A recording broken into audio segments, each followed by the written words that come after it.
And we are live. Hey, welcome everybody. Sam Sadat here with my awesome team, Robbie, our webmaster, and Amanda, club director, and you folks out there.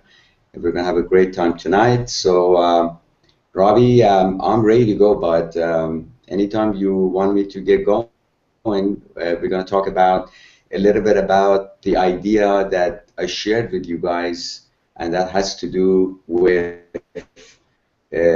looking at the word think as an acronym, THINK, and then I told you that each one of the letters actually means something, and I thought that that was really cool to share with people, and that has helped me because it's made me more conscious and more aware of what I'm about to share with people, or what I'm about to say, or how I'm going to react to certain things that has been said. I kind of like quickly look at it and see if it fits into the parameters of what each of these letters in the word think actually means and how it applies to that particular situation. So we can talk about that a little bit. Are we ready? Yes, let's go ahead. Awesome. And I thought that it's so easy for us, obviously, in our society, very much into the dialogue, social interactions, and so on and so forth. And a lot of times, I don't know about you guys, but I'm certainly guilty of having said something and later regretting it, or sometimes having said something and then later questioning whether or not that had any merit. Not the fact that I'm regretting it, but was it even necessary? Was it even something that I was of benefit to anybody? So then I started thinking, I said, you know, this idea of thinking is a very fascinating idea. In fact, many of you have probably read the book by Napoleon Hill, Think and Grow Rich. It's an all-time classic. It's probably written, I don't know if it's not 100 years, but it's going to be pretty close to that, about 70, 89 years ago. And this book is totally amazing. And one of the things that Mr. Hill essentially talks about throughout the book, and it says to you in the beginning of the book that there is a word that I'm going to use in here that you're going to have to find out what it is at the end of the book, because I'm not going to come out and say it directly to you.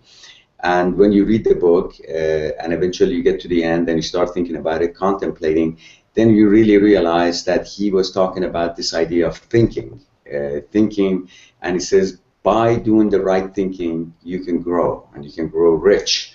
And what he means by rich is not necessarily the idea of the Benjamins or the money. Rich in here, in his terminology, is really wealth. And wealth is not limited to just money. Wealth is money and many other things. It's money, it's emotional satisfaction, it's a spiritual gratification, it's some sort of other intangible things of life. It's not just about money. It's your education, all of the good stuff besides money. That's wealthy. A person that's wealthy doesn't only have money, he's also got health. So what's the money good for if you ain't got your health? Okay, so that being said, the think is essentially I'm basically trying to give you the ability that every time you want to say something, you look at this word think, and you look at each word, and then you immediately say to yourself, T, what does that stand for? True. Okay, true as in truth, as in reality.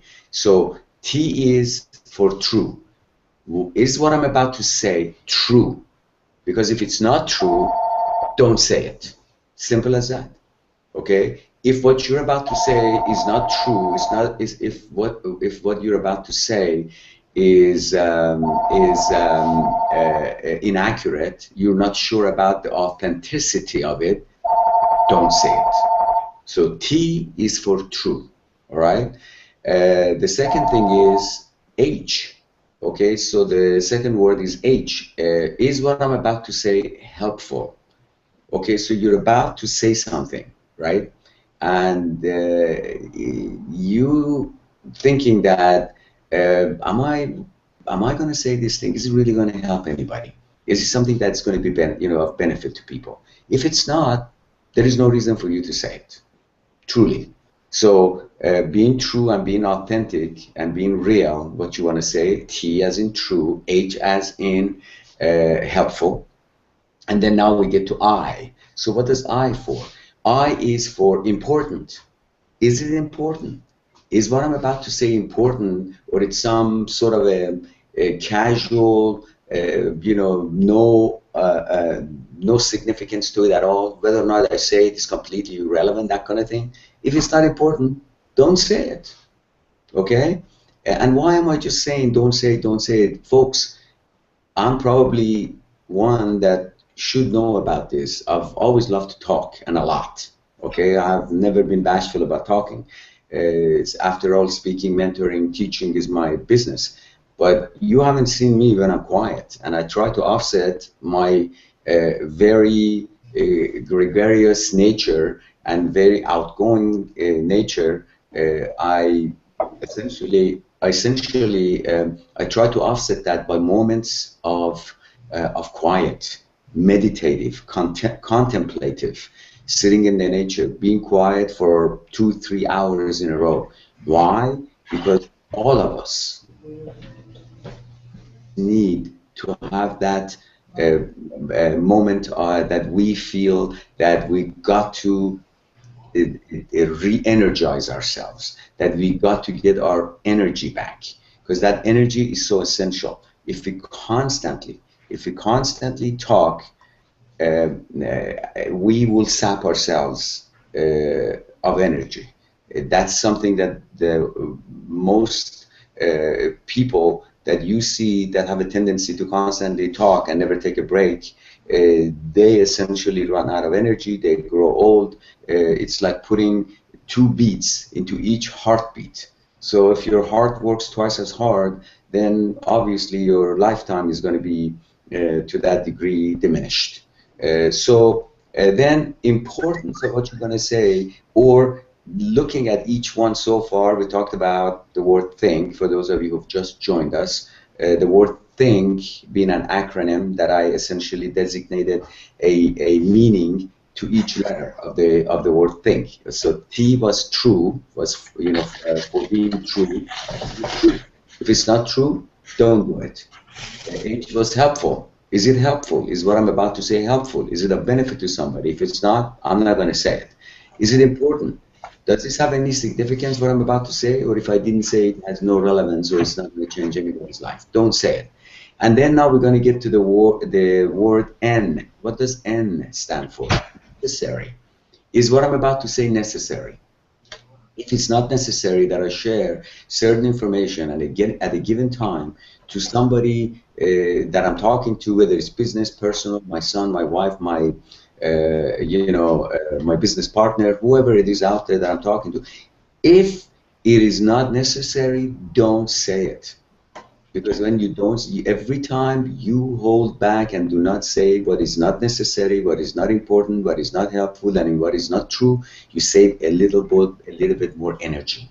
And that energy is going to allow you to become more creative in life. Because remember that energy has direct correlation to your ability to move about, to do things, to be productive, and also it gives you that sort of creativity that is required for you to not only think outside of the box, but kick the box, too far away from you. Get rid of the box altogether. That's the thing. That's what we're talking about. So, is it necessary? Okay. If it's not necessary, don't say it.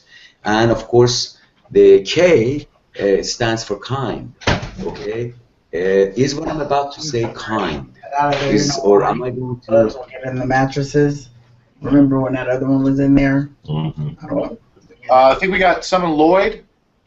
You're on with us live. Hi. Hello. Can you hear me? Yes. How's everybody doing? We're doing well. Sam was just finishing up his acronyms. Oh, okay. I'm sitting here with food in my mouth. Uh-oh. That's okay, but could you mute yourself on your end? Could you mute your mic? Okay, I didn't know my mic was on. Thank you. It's okay. We heard all your secrets, man. You're in big trouble. Well, welcome. Thank you. All right, Sam, continue. Thank you. So then we talked about, we got to N for necessary and then K for kind. So kind is what I'm about to say, kind. Many times, you know, we have a tendency to say, react, or say something unkind, and that's when I really feel guilty the most. Every time I say something unkind, and later I think about it, that, you know, I feel really regretful. Why was it unkind? Because every bad and negative energy that you put out there, it's gonna come back and give you trouble. It's gonna haunt you to some extent. Here's it's a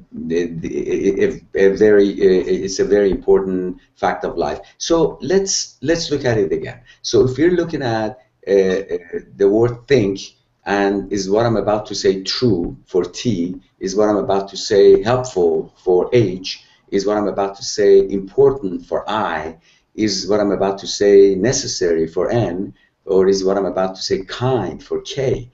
If you eliminate each and every one of those out of your communication, okay, if it's not true, don't say it. If it's not helpful, stop yourself. If it's not important, refrain from speaking. If it's not necessary, maybe we should just be quiet. And if it's not kind, definitely, you know, zip it.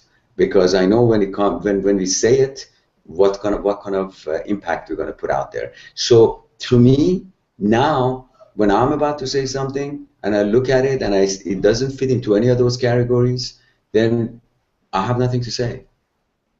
And it's always better not to say anything, okay, and staying quiet than say something that you're going to regret later.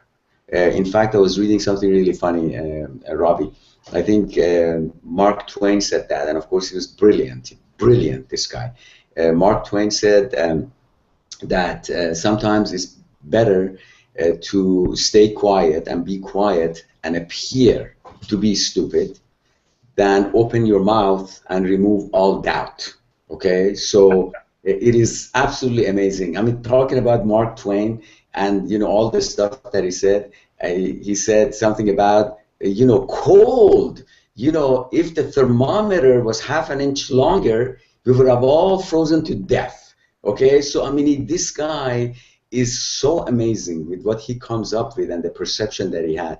But it's so true, because in life, you know, you've been there yourself, Robbie. Many times we get in trouble is not because of something we didn't do or didn't say, but it was because of something that we did say and we did do. Right. Okay. Most of the time we don't get in trouble for the no's, but invariably, almost always, we get in trouble for the yeses that we have said. True. That's true. You know? I mean, think about all the yeses that you have said just to appear, you know, nice. Yes to this credit card, and yes to that, you know, agreement, and yes to that brand new car that maybe you wouldn't have bought if you just thought about it a couple of days longer. All these yeses have added up. And of course, I guess for 50% of the population, when they say yes to a marriage, also turns out to be completely wacky, because, you know, they get in big trouble. So yes, they get married, 50% divorce, boom, they go away, and they, you know, all the trauma that they're going to go through in life with divorce and all of that, which most of us have gone through. And this is amazing to me, because they say 50% rate of divorce, but I think it's probably more than that. But the ironic thing about it is the second divorce has a high rate of, second marriage has a high rate of divorce. And the funniest part about it is that if it weren't for the children, for the money, for the legal hassle, for the family, friends, all of that, that 50% would probably be higher. So we go back to every time you say yes, you could get in big trouble. So be careful. Just practice no, and that also is true about no to talking about things that are not true, that are not helpful, that are not important, that are not necessary, that are not kind.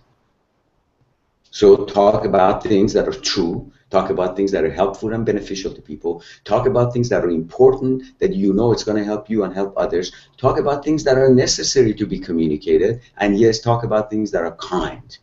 By all means, you can do all of that. And every time you do that, you're going to gain more and more energy. Oh, Sam, you said if I talk, I lose energy. Yeah, if you talk nonsense, you lose energy. But if you talk all the good stuff, you gain energy, because your energy and the good feeling that you put out there, it permeates. It permeates everywhere. It penetrates. Okay, and that helps everybody around you. And by the same token, when you're, on the other side, you create all of negativity, all the, bad energy, and that causes you and a lot of other people, everybody out there, much aggravation, much hassle, irritation. We all get annoyed, lose energy, and when you lose your energy, what happens? You lose productivity, you lose creativity, and at the end of the day, you feel like crap, and you don't know why. Well, that's one reason, and hopefully you're going to learn from it and do what I have done and become a little bit more sort of careful about the things we want to say and communicate to other people. Yeah. Hey, Lloyd, feel free to unmute yourself now, if you want to join in the conversation.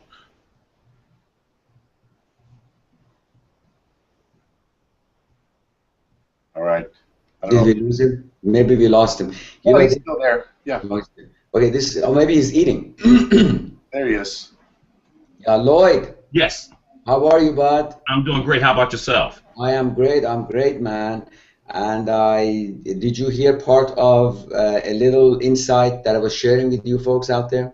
I caught a little bit of it. My wife was talking to me at the same time, so I was trying to get both in.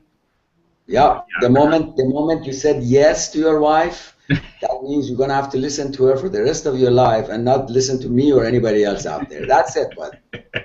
That's how it goes. That's how it goes.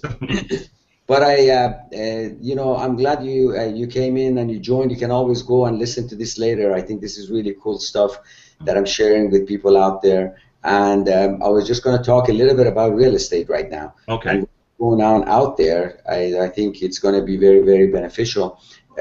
Robbie, do you have, or do you want to share something? Anybody want to share something about what I just talked with you folks about the word think and how important it is for us? Oh, I just, certainly we've all found ourselves in that place where you have a split second to make a decision whether or not, you're going to say yes or no to something. And, really, as far as networking goes, sort of have your pitch and your craft down so that you can be confident, to what you do say yes to know that you're going to be able to follow through, deliver successfully, and then hopefully, like you said, not get yourself in any trouble. That's so true. That is really, really it. So now let's talk about a little bit of what's going on in the world of real estate. Something very interesting is going on out there. I don't know if any of you folks experienced what happened prior to 2000, 2001, about that time, when the real estate started taking off in LA and went nuts until about 2007, 2008, and then we experienced the crash.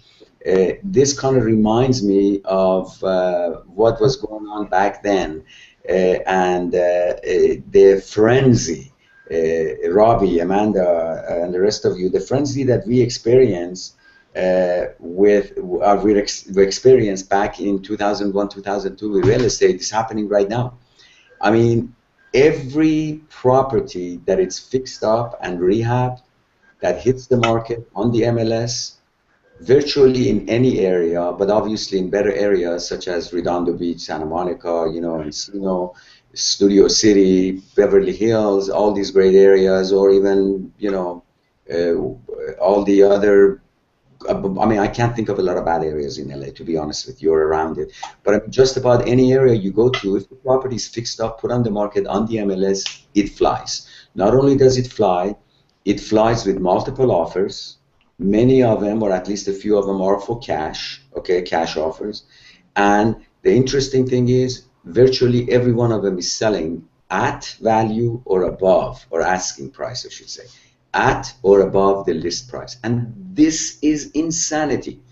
I mean, I'm just making an offer on a property in Redondo Beach, okay, and it was listed for $750, and we've already gone up to about $790, okay, and there have 8 offers, and everybody's fighting over that. And when I look at the comps, and I do not see the $750 being the right value for this property. I mean, truly, if I wanted to objectively appraise this, I would probably give it about 725, 730. But it's listed for 750, and now we're up to 790. I will probably sell for 800 or more. And the most amazing part of this equation is that I bet you that the appraiser, when he goes out there, he will get it appraised at about $790,000 to $800,000. That is amazing. And then they say, why do we have crashes in real estate? When the market value of that property is about 725, 730, and then they list it for 750 and it sells for 800, and the appraiser comes up with 800,000, and the lender makes a loan based on 800,000. So we're gradually jacking up the values again, like not so gradually. It's like a steep, upside kind of a curve, and everybody's fueling the market. So what is wrong with this equation? I mean, truly, there is not a big amount of wrong with this equation, because what is the definition of value? Real estate. The definition of value in real estate is a willing buyer, a willing seller, and a market that has stability. Well, this market, maybe we don't want to call it totally stable, but it's rather stable, okay? Because it's the growth is sustained. So the market's stable. We've got a willing buyer willing to pay $800,000 for that property. We've got a willing seller clearly wanting to sell that for $800,000. Then of course you will appraise at $800,000. Supply and demand.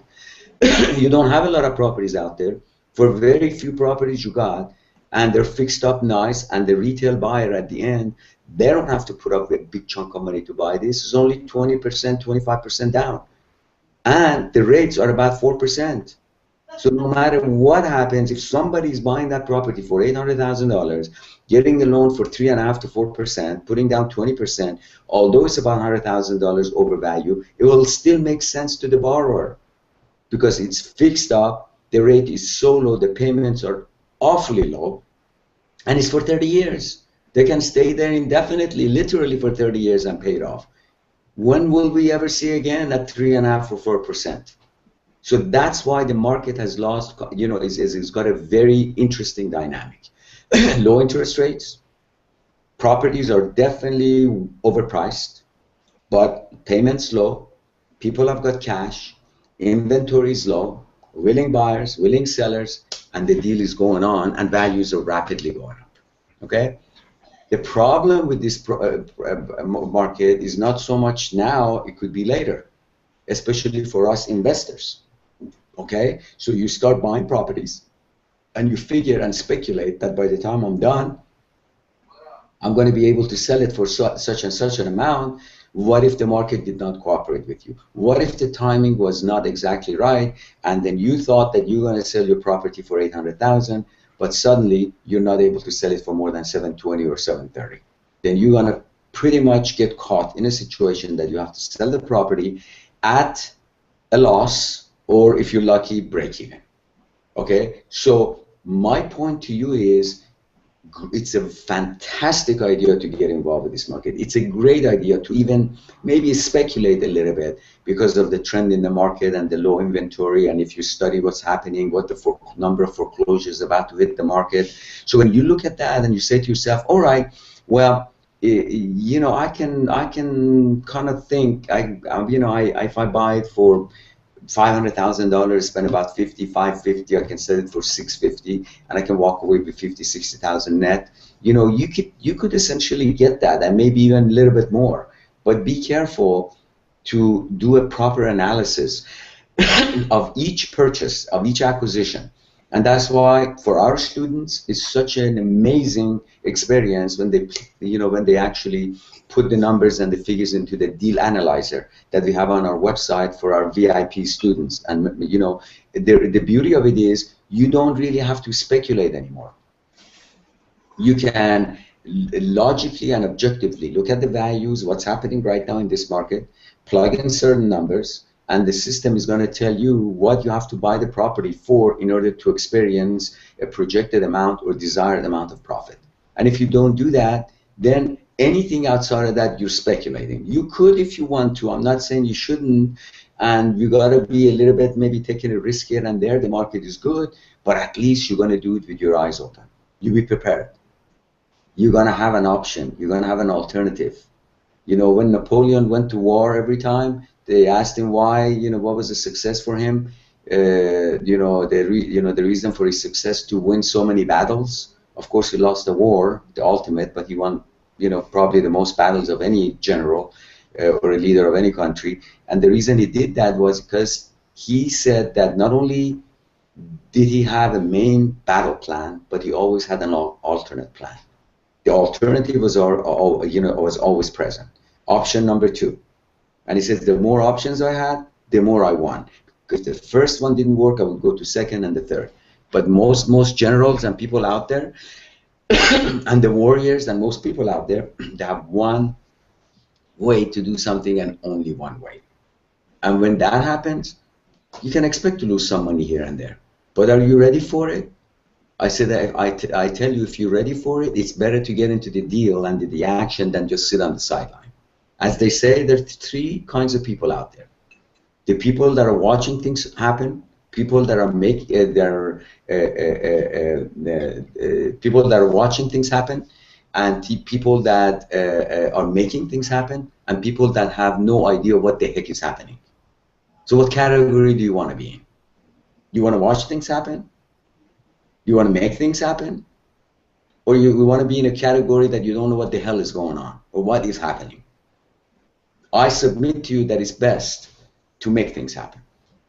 In the least, you at least can watch things happen for a while and then get into the next category. So you lose a little bit of money here and there, okay, fine and dandy. Greatest education you could ever have. Because when your money is in the game, when your skin is in the game, you will learn. And that education is going to be, yours forever.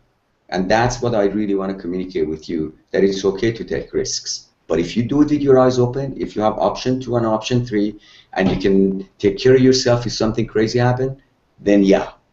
But other than that, don't just jump into a situation thinking that, hey, you have to forgive me, I've got a little bit of cold, so if I cough.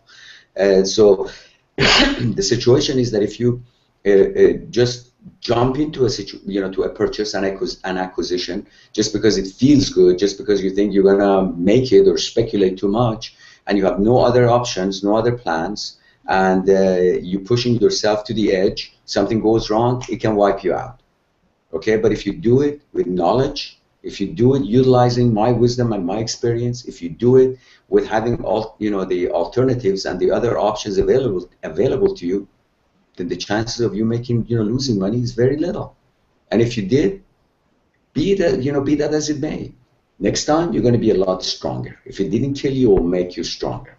So that's my advice to you guys. If you guys are doing flipping, this is what you got to be looking for. This is what you got to look out for, is what I'm saying. And for those of you who don't know how to calculate these things, then check out our website. Take a look at our VIP membership program, because that, with a little bit of money that you invest in it, you'll learn to do things with your eyes open. You learn to do things with discernment, with very high perception, with a high degree of analytical thinking that's gone into it. And when you do that, you generally, most of the time, win.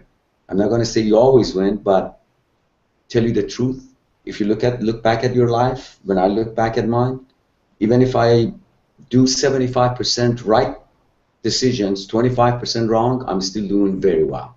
Most of the people that are absolute failures is because they have done less than 50% wrong decisions. They've made less than 50% wrong decisions in their life. Even if you do 51-49 in favor of making right decisions in your life, you're still going to be in a decent shape. But people that are awesomely successful, wealthy, happy in all categories, because they do about 80-85% right decisions. Even if they do 70-75, you should be lucky if you make 3/4 right decisions in our lives. So when you do the deal analyzer, you put yourself in that category. That in most of the cases, 70, 75, 80, 85, 90% of the time, you're going to make the right decisions. And when that happens, you're going to make money. You won't lose money. That's what I encourage you to do. Okay? So, guys, you have any questions for me? Sam, can you hear me? Can you walk me through the short sale process?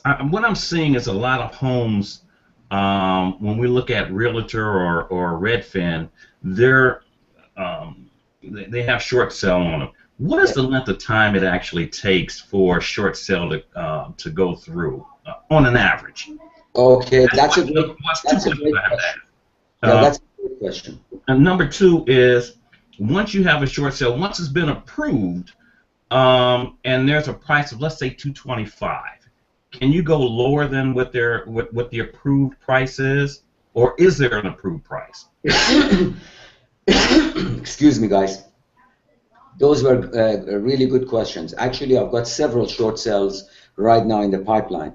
The answer to your first question, Lloyd, it takes anywhere from 60 days to 6 months. Okay. Okay, especially in today's market when the values are going up, the lenders are not in a hurry to sell these properties. Okay. So they take their sweet time. Okay. And many times they have decided to put the property on auction.com or auction it off, and they end up getting more money. Okay. So even if there is a short sale involved. Mm-hmm. So that is one way, but I'm not discouraging you to about short sales. You should do each and every short sale you come across. Mm-hmm. But the key issue in your success is a good negotiator. If you're a good short sale negotiator, they're going to be able to do miracles for you. They can get you a better price, better offer price. They can essentially put you in a position that are going to be able to get the better of the lender and put you in a very sweet spot, and also not take as long as a lot of others. So a skilled negotiator, and I know a few of them, and I'll be happy to introduce you to a couple of them. They're going to be very, very valuable, actually invaluable in this market. So that's the answer to your first question. The second question is, when you make an offer on a property that's on a short sale situation, when you make an offer, that offer is submitted to the bank, and if you want your offer to be accepted, you must make an all-cash offer, no contingencies, except for inspection. Otherwise, it's not going to go through. And I already taught you that you can make all-cash offers, remember? Mm-hmm. Okay, so we can help you with that. So you make all-cash offers, and you put your offer through. It goes through the process, and if the lender approves that, then the status of that short sale becomes an approved short sale. The moment that approved short sale is in place, you can essentially go ahead and put the property in escrow, do your physical inspection, and close it and take the property. That's a done deal.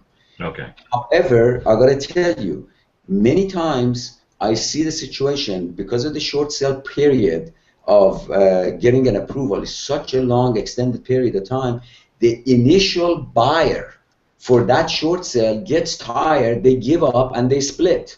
Mm-hmm. So the negotiator goes through and gets an approved short sale for you. Now you're going to be in a situation that you can step into that position of that approved short sale, into that position, into that contract, and going to be able to buy that and complete that with the lender very quickly if you got a good agent on your end. Mm-hmm.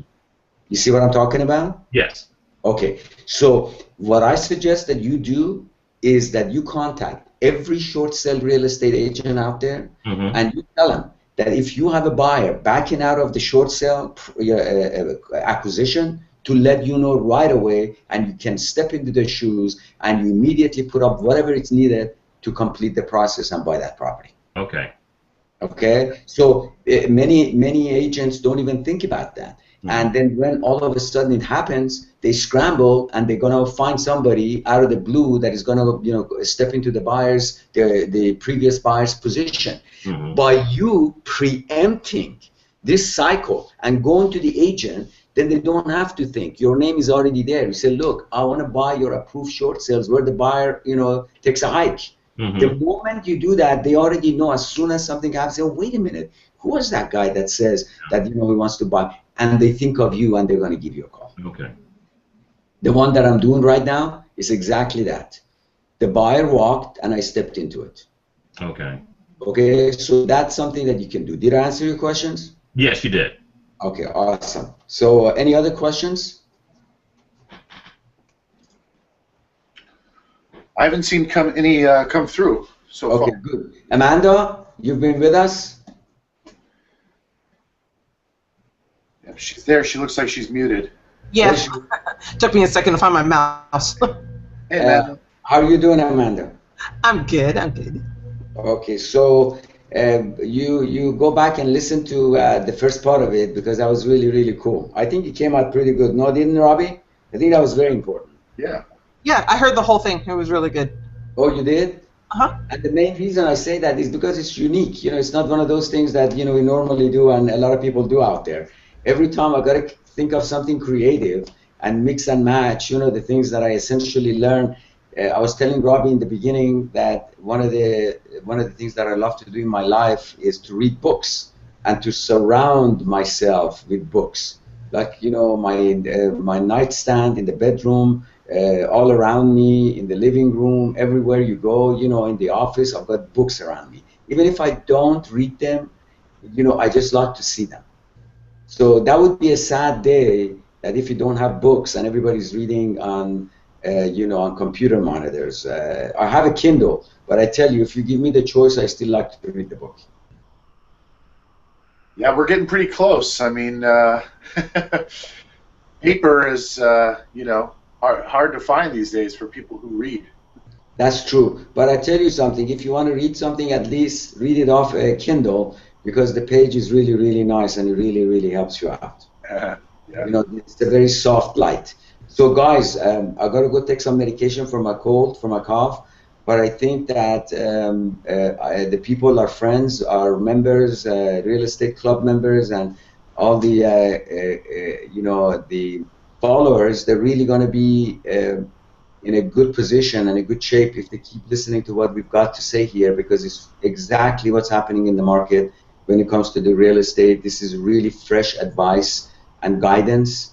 And as I always say, and you guys know, one of the best things to help you in life, besides money, is to have a good attitude about life. It's to be grateful for what you have in your life. Doesn't matter what it is. If you want to be wealthy and you want to be really, really rich and happy, then be grateful for what you have right now.